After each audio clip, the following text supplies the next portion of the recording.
dipersembahkan oleh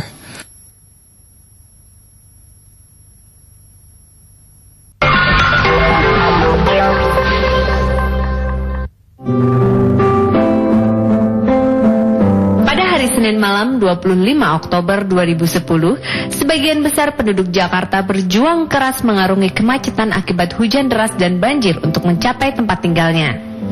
Bertepatan dengan itu, saudara-saudara kita yang tinggal di baris depan pertemuan lempeng yaitu Kepulauan Mentawai juga sedang mempertaruhkan jiwanya melawan alam. Gempa berkekuatan 7,2 skala Richter mengguncang Pulau Page Selatan ini. Kejadian ini spontan membuat Indonesia kembali berduka. Tsunami yang menghantam mengakibatkan hampir 500 orang jumlah korban yang dinyatakan meninggal karenanya. Sepertinya peralatan deteksi gempa yang dikirim untuk peringatan bahaya tsunami tak cukup kuat melawan sang monster. Lantas, sebenarnya seberapa akuratkah alat deteksi gempa ini? Dan apakah yang harus dilakukan masyarakat supaya korban yang berjatuhan tidak terlalu banyak?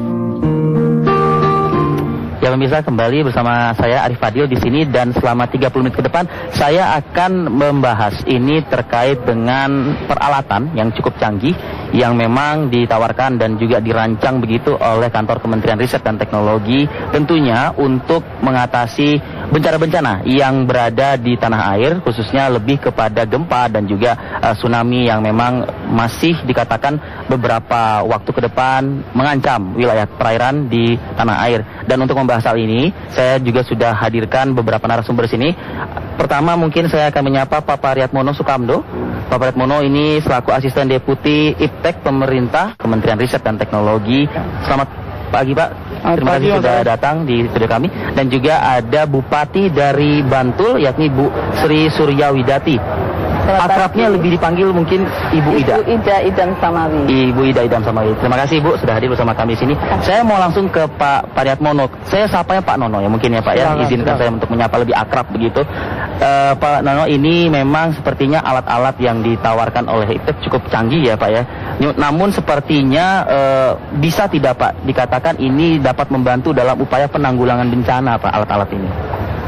Iya, memang hampir seluruh pendeteksi dini ya dari suatu bencana itu muatan teknologinya tinggi.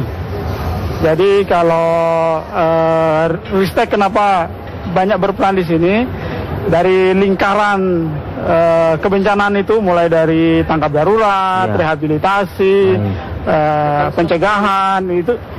Dari seluruhnya itu yang muatan paling tinggi itu di pencegahan. Dari pencegahan itu yang muatan paling tinggi lagi ipteknya itu adalah di peringatan dini. Nah itulah sebabnya kenapa kemudian peralatan-peralatan itu memang harus untuk keperluan ini, untuk keperluan deteksi semacam ini. Nah ini tentu saja dengan semakin meningkatnya teknologi, alatnya juga menjadi semakin canggih dan semakin mahal tentu saja ya. Dan tapi yang perlu kita bangun juga tidak hanya itu gitu, tapi adalah perilaku kita terhadap alat itu. Nah, itu yang juga harus kita. Jadi ibaratnya kalau kita punya mobil bagus gitu, kita pasang alarm kan. Tapi alarm itu tidak berarti bahwa kalau sudah dipasang alarm berarti tidak akan hilang. Tidak begitu. Budaya yang harus dibangun tidak begitu. Budaya rasa memiliki. Rasa tetap siaga. Nah itu. Siaga. Nah ngomong-ngomong masalah siaga, nggak lengkap rasanya kalau kita nggak bertanya juga Bu Ida. Bu, ini kan wilayah Bantul kan sebenarnya kan wilayah yang bersejarah ya, kalau bisa dikatakan dalam bencana begitu ya Bu. Betul. Sejauh ini Bu menangani wilayah Ibu. Iya. Ini bagaimana Bu terkait dengan kesiapsiagaan bencana? Ya, jadi Bantul itu memang daerah rawan bencana. Betul. Ini saya terima kasih pada Vivan ini juga telah memberikan kesempatan kepada kami. Jadi memang daerah rawan bencana, di mana kami pernah mengalami gempa bumi 2006 yang lalu. Betul. Tepatnya 27 Mei 2006 yang lalu, di mana masyarakat kami ada 5.000 lebih yang meninggal. Bagaimana kami rumah-rumah yang hancur banyak, sekolahan, fasilitas umum, fasilitas kesehatan, kantor yang sampai sekarang ya alhamdulillah 95% sudah terbangun dalam jangka waktu 2 tahun. Nah, di mana kami memang pada saat itu kami begitu gempa 2006 yang lalu, seminggu kemudian kami rubah APBD kami. kami anggarkan fokuskan untuk bencana. Karena berapa persen, Bu? Sebagian besar untuk bencana. Dan ini memang setiap tahun kami memang karena bencana itu kami harus siap-siap. Kami juga punya melalui RPJP dan RPJM kami, setiap tahun kami menganggarkan kaitannya untuk kebencanaan. Itu sudah berjalan sampai sekarang. Oleh karena itu memang karena rawan bencana itulah kami harus siap dan tadi disampaikan Mas Nono betul sekali. Kami di Bantul ini kami punya 3 kecamatan, Kecamatan Kretek, Kecamatan Sanden, dan Kecamatan Serandaan. 3 kecamatan yang kita punya pantai 13,7 kilometer. Yang betul-betul warga kami ada 80 KK yang berada di sekitar. Ya, 24.000 orang yang betul-betul harus kami siapkan.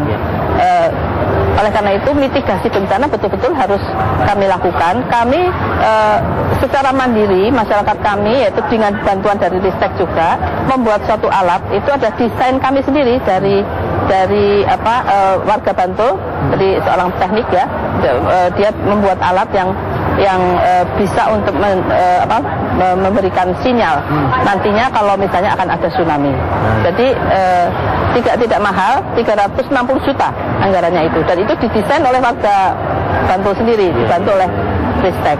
Dan di situ kami bagaimana mempersiapkan masyarakat kami dari 3 kecamatan tadi untuk tsunami drill, pelatihan kaitannya dengan menghadapi tsunami. Ini karena bicara masalah peringatan dini. Nah, peringatan dini, Early Warning System, namanya EWS. Itu bagaimana itu betul-betul harus menjadi jiwa masyarakat kami, di mana kami juga harus siap-siap. Dan itu kami Pusdap Ops ya, itu yang betul-betul nanti menangani. Jadi sistemnya kalau ada BMKG memberikan sinyal kepada Pusdap Ops tadi akan diberitahukan kepada Bupati. Dan Bupati bekerja sama dari pemerintah dan non pemerintah, PMI dan lain-lain, Muspida dan lain-lain. Langsung nanti Pusdap Ops diterima oleh repeater yang ada di Bantul. Nanti repeater itu akan membunyikan suara kepada bukan suara sih. Hati-hati, kami barusan himbauan. Dan itu pun sudah menjadi suatu peringatan awal. Jadi masyarakat diminta untuk siap. Kami punya 3 TP, TPS, TPA, dan TPP. TPS itu sementara, TPA itu yang akhir, dan TPP itu yang penyangga. Di mana begitu mendengar suara, saudara-saudara, diharapkan masyarakat ini ada gempa dan diharapkan untuk cepat-cepat lari ke TPS tadi. Nanti kalau itu nanti betul-betul sudah bahaya, itu nanti akan disuarakan sirene. Jadi ini masyarakat sudah dilatih secara simulasi sudah 2 kali dilatih. Jadi kalau ada suara memperingatkan, mereka langsung lari ke TPS. Begitu ada sirene, mereka lari ke TPA dengan sigap dia sudah lari ke TPP tim yang terakhir. Tentunya pun juga ada tim-tim yang mengarahkan. Nah, itu ada jalan evakuasi. Jalan evakuasi sudah kami siapkan, rambunya sudah kami siapkan. Jadi bagaimana kesiapan rakyat kami untuk persiapan kalau ada tsunami. Karena itu kan waktunya kan begitu gempa, langsung tanda-tanda kan sudah diberitahu. Langsung 15 menit itu langsung surut. Nah, itulah jadi masyarakat sudah tahu caranya, tanda-tandanya, dan mereka sudah siap. Dan itu sudah yang saya pengen gali lagi lebih dalam ke Pak Nono begitu ya Pak. Ini kan dikabarkan sistem peringatan dini di wilayah Bantul. Kalau kita mendengarkan dari pemaparan Ibu Bupati begitu, sepertinya memang sudah berjalan dengan baik begitu kan. Namun tentunya kan bicara masalah early warning system atau peringatan dini ini ada kelebihan dan kekurangan begitu ya Pak ya. Nanti kita akan gali ya Pak ya. Kita jeda dulu commercial break. Berikut ini pemirsa Pak Kabar Indonesia akan kembali saat.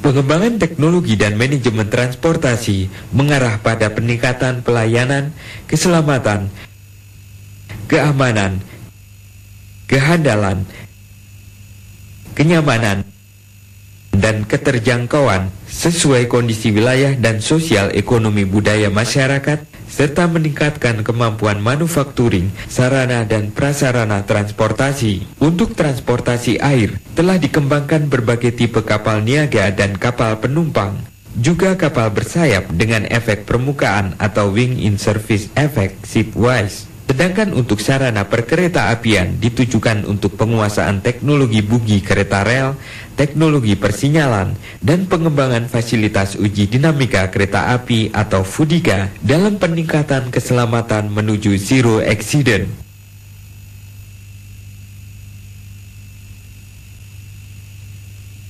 Pembangunan ketahanan pangan diarahkan untuk mendukung terwujudnya kemandirian nilai kearifan lokal dan peningkatan kemitraan di sektor pertanian. Telah dikembangkan cadangan benih dengan pengembangan teknologi bibit unggul hasil rekayasa genetika antara lain padi Mira 1 atau Mita 1 hingga 4 Kilosari, Bestari, Dia Suci, dan masih banyak lagi. Di sektor peternakan telah diupayakan perbaikan sifat genetika sapi sekaligus peningkatan populasinya. Selain itu juga berhasil diidentifikasi pada tingkat molekuler bahwa setidaknya 60% ayam lokal telah tahan terhadap serangan flu burung. Seperti diketahui bahwa ikan kerapu merupakan jenis ikan laut komersial penting yang diperdagangkan dalam kondisi hidup. Rangkaian teknologi yang dikembangkan antara lain membuat sistem transportasi ikan hidup dengan tingkat kelangsungan hidup sebesar 98%.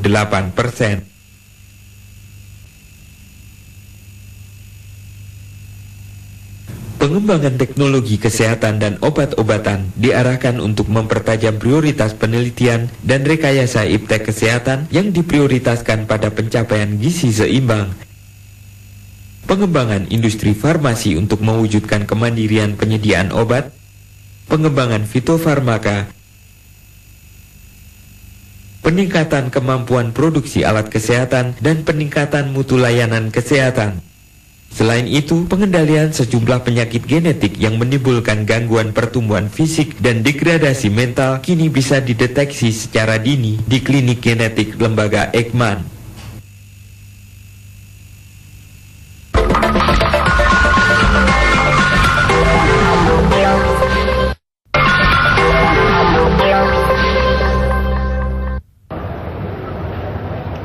Masih di Apa Kabar Indonesia bersama saya Arif Fadil, dan kita masih akan lanjutkan.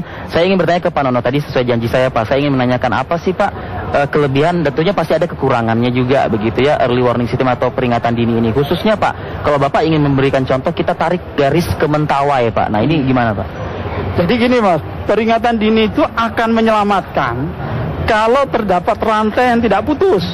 Dari yang bikin peringatan ke tiap individu ya, bukan kelompok masyarakat, tiap individu. Jadi masing-masing penduduk itu, satu orang pun itu nggak boleh nggak tahu bahwa ada peringatan dini. Sudah sadar bencana. Ada ya itu. Jadi rantai ini di semua rantai. Nah kalau dia putus di tengah, nggak ada gunanya.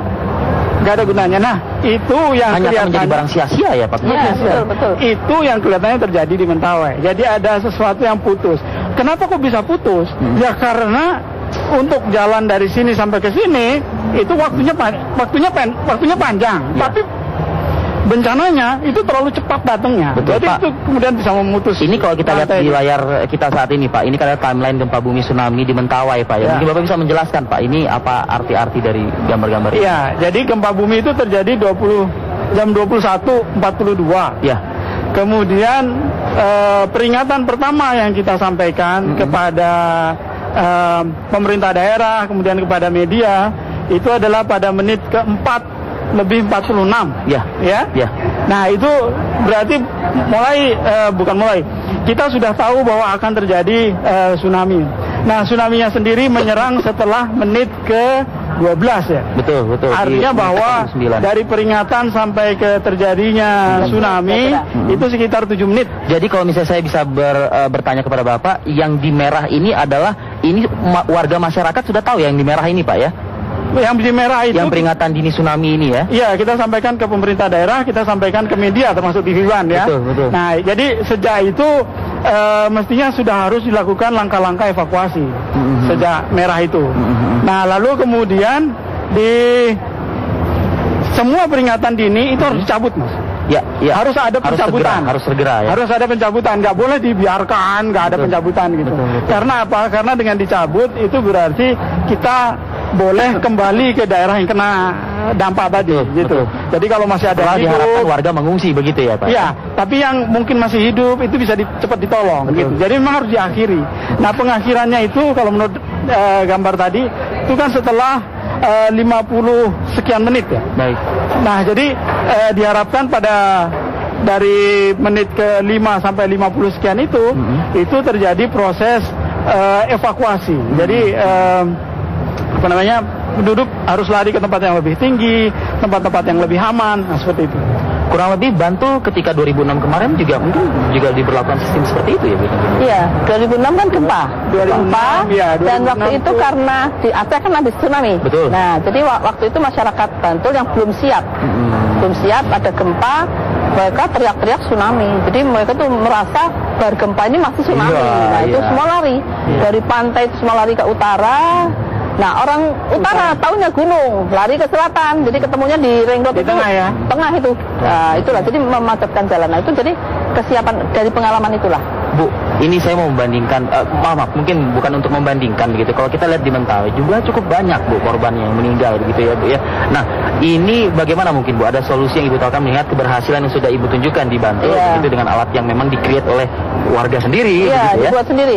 Nah, ini untuk menghindari ada total atau bencana kemudian gitu, kita tidak tahu kan kapan terjadi, untuk meminimalisir mungkin Bu himbauan untuk warga masyarakat ya. Iya, kesiapan. Jadi kesiapan bagaimana contoh itu Bantul kan, itu adanya cuma di Bantul itu early warning system itu adanya di Bantul dan dibuat oleh warga Bantul, dibantu oleh dari Ristek.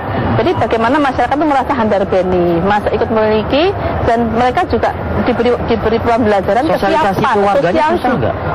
Enggak. Kita sosialisasikan nggak susah, warga diajak kerjasama, apalagi rakyat Bantul itu kan rakyat itu penuh jiwa gotong royongnya kuat. Sudah diuji dari gempa, coba bayangin gempa 2006 seperti apa. Jadi mereka tuh betul-betul sudah siap dan mereka melaksanakan. Nah, ini kemandirian warga inilah yang saya hargai betul-betul dan dengan merasa ikut menghandarbeni. Pak Nono, ini tadi dikatakan oleh Ibu ada alat yang memang dibuat oleh warga Bantul sendiri.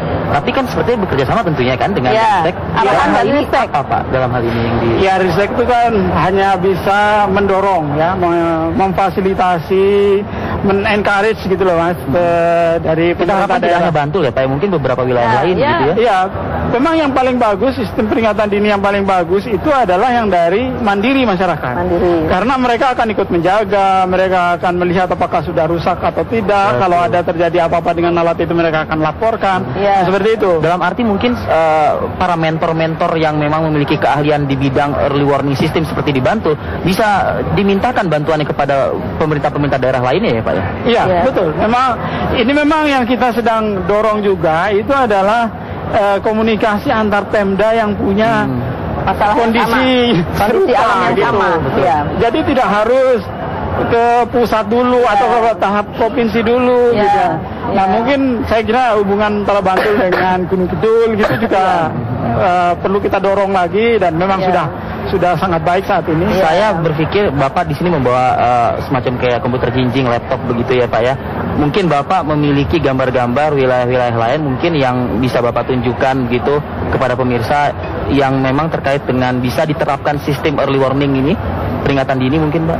Iya, kan banyak pertanyaan dari masyarakat. Kalau sekarang kira-kira gempa berikutnya bukan kapan sih Pak, masyarakat sudah tahu sekarang kalau gempa nggak bisa diramal, tapi di mana gitu. Nah, ini dari penelitian ahli-ahli LIPI begitu, ini kira-kira gambarnya seperti ini begitu, apakah bisa dilihat? Iya.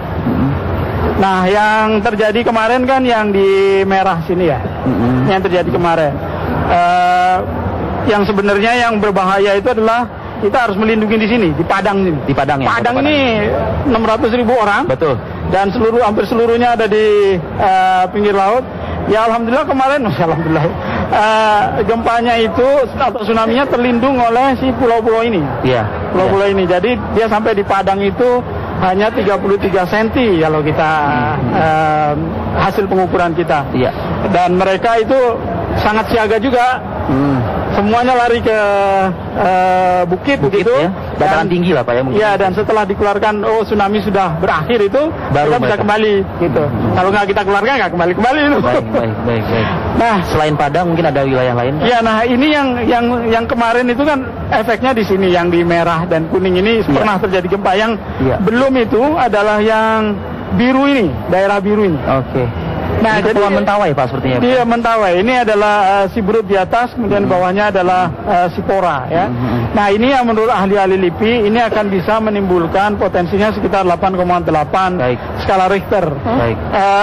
Kalau terjadi di sisi sebelah sini, itu berarti bahwa masyarakat yang tinggal di pulau-pulau inilah yang terancam. Tapi yang kita lebih khawatirkan itu adalah kalau terjadi di sisi sebelah sini. Ya. Karena kalau di sini akan berhadapan langsung dengan Padang. Pastinya. Pak, kita jeda dulu sejenak Pak ya. Nanti akan banyak lagi mungkin gambar-gambar yang bisa Bapak tampilkan, dan juga Ibu mungkin masih banyak ya Ibu ya yang bisa Ibu berikan atau himbauan agar mungkin pemerintah daerah lainnya bisa ikut bekerja sama lah minimal dengan Bantul begitu. Kami akan kembali.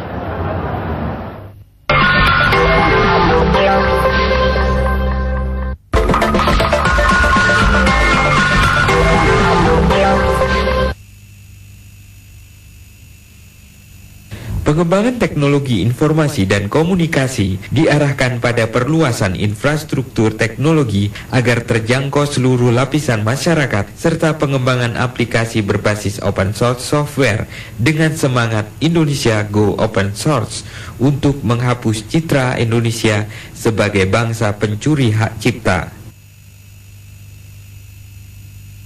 Indonesia juga telah menerapkan teknologi internet wireless berbasis WiMAX.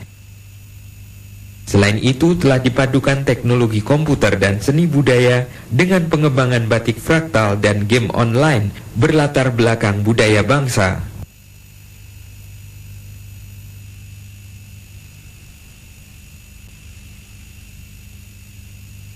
Untuk mengurangi ketergantungan terhadap energi fosil yang makin menipis, prioritas diarahkan dalam mendukung kebijakan konservasi dan diversifikasi energi, memanfaatkan bauran energi berbasis sumber energi baru dan terbarukan, perkuatan kelembagaan dan jaringan, serta mendorong iklim yang kondusif untuk inovasi teknologi energi berbasis sumber daya nasional. Jenis energi prioritas antara lain adalah bahan bakar nabati, seperti biodiesel, bioetanol. Saat ini telah pengembangan energi bayu ditujukan untuk menunjang kebutuhan listrik pedesaan, khususnya di daerah-daerah terpencil. Batu bara, saat ini telah berhasil dikembangkan teknologi pencairan batu bara untuk memproduksi bahan bakar sintetis, serta penelitian dan pengembangan teknologi nuklir sebagai penunjang kebutuhan energi nasional.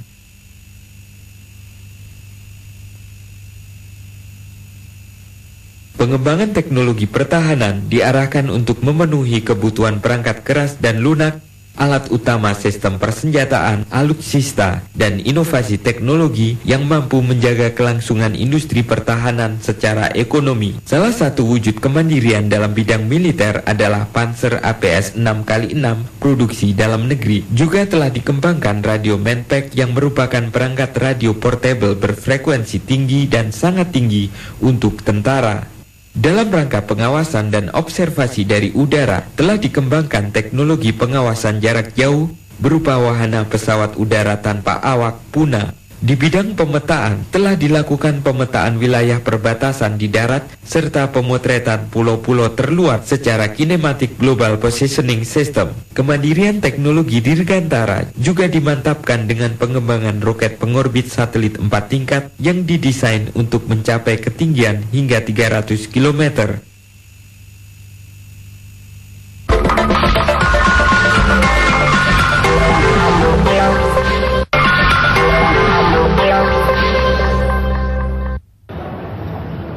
Ya, saya ingin langsung bertanya ke Bu Ida dulu ya, mungkin ya Bu ya. Ini Bu, saya mendengar Ibu katanya ingin memasukkan kurikulum kebencanaan ini ya, gitu ya.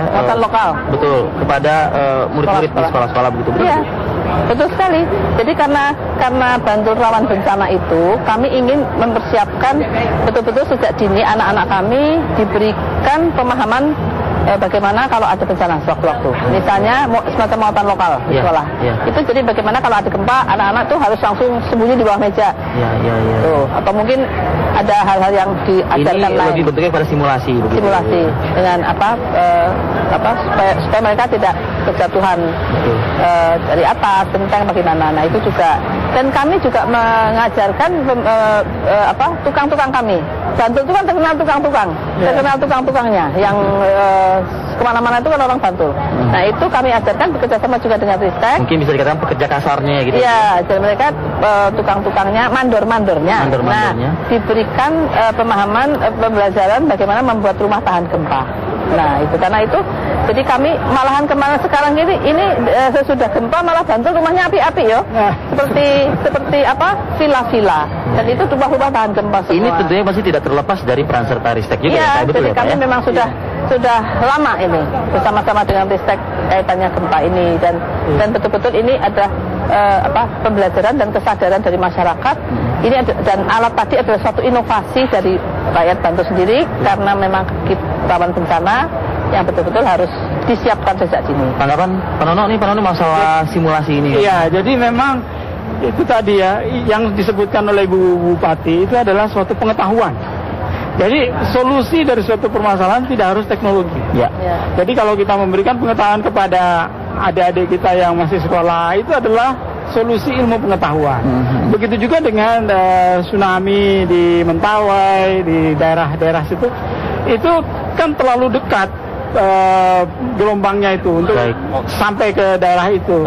Jadi kalau kita mengandalkan teknologi yang artinya alat, itu agak berat memang. Kalau boleh dibilang tidak mungkin. Ada 7 menit untuk menggerakkan semua masyarakat, itu adalah sangat berat. Nah, jadi mungkin juga solusinya adalah solusi ilmu pengetahuan. Itu yang terbukti di Simelu. Simelu itu dekat dengan sumber gempa waktu tsunami 2004 di Aceh. Betul. Tapi yang meninggal kan hanya 7 dari 4.000. Nah, itu membuktikan bahwa karena mereka punya pengetahuan dan pengetahuan itu dirawat, diwariskan bergenerasi-generasi ke bawahnya. Mereka pernah dulu mengalami tsunami dan sejak itu mereka memelihara pengetahuan itu menyelamatkan. Nah, kita heran juga kenapa di Mentawai tidak terjadi itu. Jadi itu adalah subjek dari ilmu sosial yang saya kira akan sangat menarik ya untuk diteliti. Ada alat kan?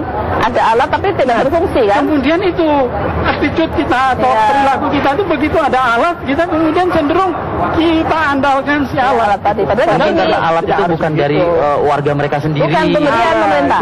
Merasa kayak asing. Pemerintahnya. Pak, ini bisa dijelaskan Pak, ini gambar apa nih mungkin yang bisa?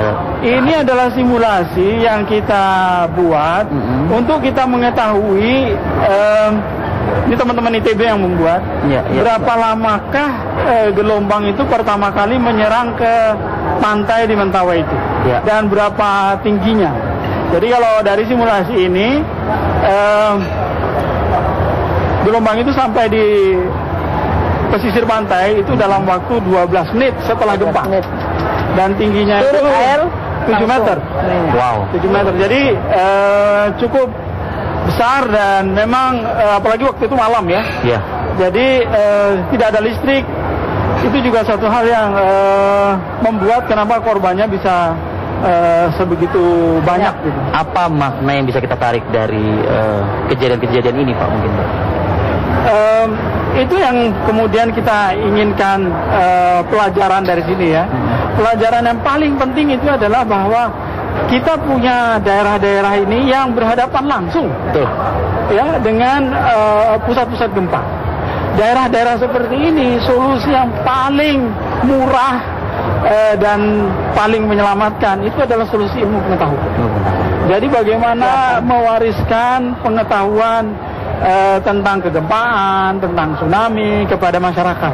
Dan itu kan seperti juga sudah diekspos di media, itu kan ada beberapa desa yang selamat seluruhnya. Betul. Itu karena semuanya begitu. Iya, karena ada pengetahuan tentang itu yang dijaga dari zaman dulu sampai sekarang masih tersedia gitu. Bu, sedikit saja mungkin pesan dari Ibu ingin sharing begitu Bu kepada mungkin warga masyarakat supaya bisa kayak rasa memiliki seperti kayak warga di Bantul gitu. Iya, jadi harapan saya, jadi sadarlah bahwa daerah-daerah yang kan lain-lain ya, daerah-daerah itu ada bencana. Beberapa titik di Indonesia. Beberapa titik-titik Indonesia yang bencana. Nah, oleh karena itu kesiapan masyarakat itu memang harus, kemandirian masyarakat harus. Kita tidak boleh tergantung pusat terus, ya kan? Kita punya inovasi. Nah, seperti Bantul, kita punya inovasi membuat alat itu. Nah, itu juga salah satu hal yang menolong sekali buat. Dan dengan adanya itu kan juga merasa ikut memiliki, ikut menghargai, ya itulah. Jadi saya harapannya di Bantul, di masyarakat di mana-mana pun yang punya pantai, seperti Bantul juga harus punya kesiapan seperti itu. Pemerintah support terus ya Pak, intinya Pak ya? Support terus, karena memang kita harus urusan menyelamatkan masyarakat, menyampaikan informasi, itu tidak boleh satu arah, hanya satu jalan, harus banyak jalan menuju ke sana. Baik, Pak Yono. Terima kasih Pak Yono. Ini ulasannya memang cukup penting dan menarik ya Bu ya, terkait juga dengan keberhasilan di Bantul Bu. Selamat mungkin Bu, dan mungkin jangan pelit-pelit untuk berbagi ya Bu ya dengan warga masyarakat lainnya. Sering diundang ke TV mana aja. Nah pemirsa, itulah tadi 30 menit sudah kami membahas terkait dengan early warning system yang dimiliki oleh Bantul dan juga bagaimana cara upaya yang ditawarkan oleh pemerintah, dalam hal ini kantor Kementerian Riset dan Teknologi terkait dengan peringatan dini. Kami akan kembali di Apa Kabar Indonesia.